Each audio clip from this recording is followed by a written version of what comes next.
The place supposed to be our second home is the place that will judge, abuse, and be the cause of our gradual destruction. We need to stop the racism, sexism, and all forms of discrimination. Take this chance to listen, read, and be a standing voice to those need help.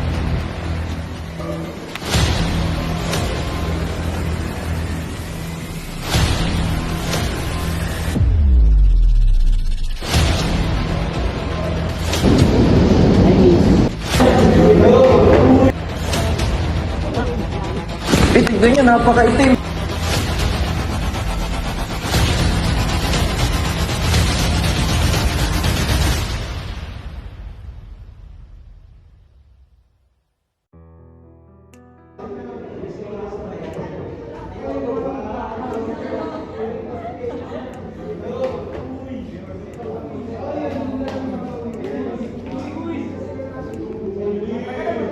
In schools, physical harassment is defined as unwelcome physical contact or conduct that is meant to terrorize, endanger, or degrade a person.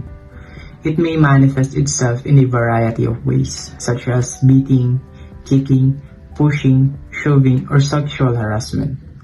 Additionally, some people are subjected to physical harassment because some believe they are physically frail, which is also a form of discrimination. I'm Christian Charles Parigo, one of the people who experience physical abuse because of how I look. It's difficult to be bullied by other people, but I just choose to ignore them. After a few weeks of getting bullied, I just get used to it and it feels nothing to me.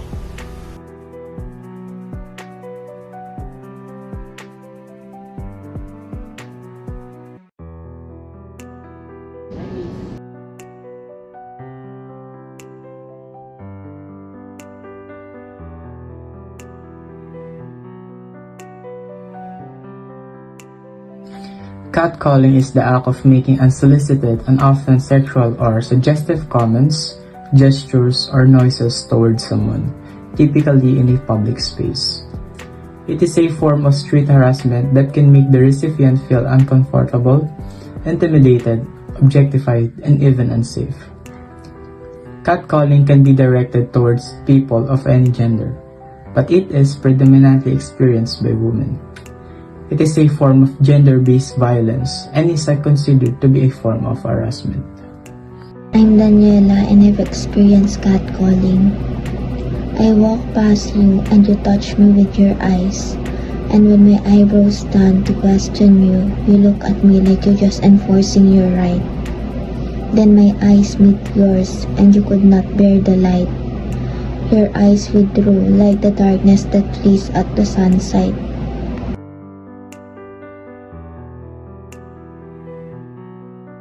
Hala, nakukural na didi.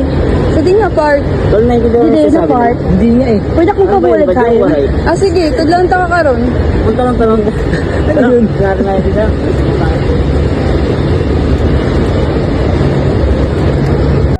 Language-based discrimination is the unjust treatment of or prejudice against people or groups based on their knowledge of a specific language.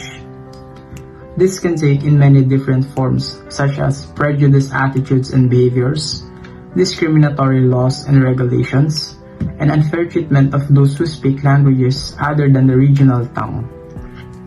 Additionally, it might lead to a fragmented and unequal society where some groups suffer because of linguistic disadvantages. Hi, I am Krista, and I want to share my experience with language discrimination. I am Rhino, and adjusting to a new language can be difficult, especially when you're used to speaking a different language. Sometimes, others choose me because my pronunciation is not the same as theirs. Be proud of your origin, and don't let linguistic prejudice make you feel inferior or ashamed of it.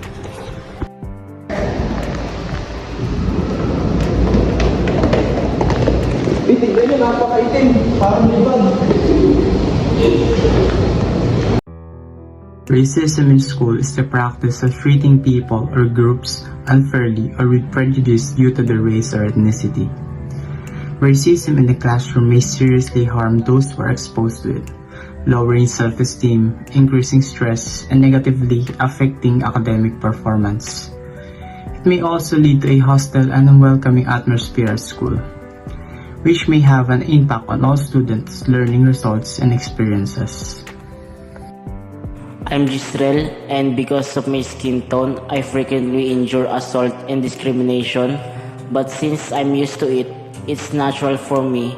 Let's embrace the fact that there are white people and black people. But if I get hurt, please accept it from the bottom of my heart, as long as no one steps on anyone.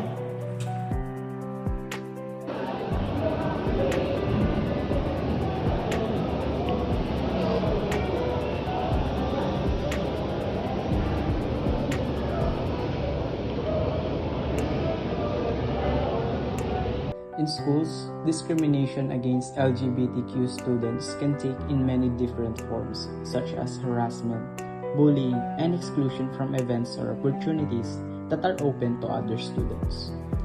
LGBTQ students may have major negative repercussions from this type of discrimination, including decreased academic performance, increased absenteeism, and mental health issues like sadness and anxiety.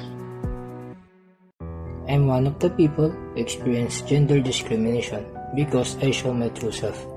It's difficult to be judged by other people just because of my gender, but I'm choosing not to fight or argue with them. Yes, it's still hurting, but I'm getting used to it and starting not to be affected by what other people will say to me. After all, I don't need other people's validation to be part of society.